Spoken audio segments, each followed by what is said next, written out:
The other interesting observation he made, I think is very true, and we need to remember, is if you don't grow it, you got to mine it. There's only two ways to get things in this world, in terms of the physical matters. So, I mean, everyone's the rage of everything these days is AI. Well, AI is delivered on copper cable. So if you don't have copper, you won't have AI. So, and that's a very real likelihood of all these data centers that have been announced and all the multiple billions have been parked for it. They won't be able to build them because they won't have the material. So we're definitely running out of this metal and many of these metals. And the reason why there's been a massive underinvestment over the years, there's lots of reasons for that.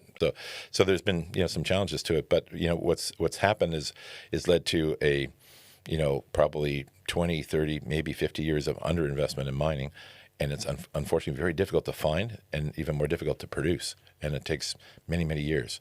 So as a result, we're in a bit of a critical mineral shortage. So between the electrification modality, or people are having to deliver these minerals to sort of make electrification possible, and then you've got the geopolitical alignments now that are happening around Russia and China and the United States, who are looking to secure their supply chains on various critical minerals. So now if you're in the West and you're needing tungsten or you're needing antimony, or any of these really somewhat less common minerals, I mean, you got to come through China, and that's uncomfortable because they can shut you off, right now as conflicts grow, right? And so in that type of environment, it was probably stupid for the West to be so overly reliant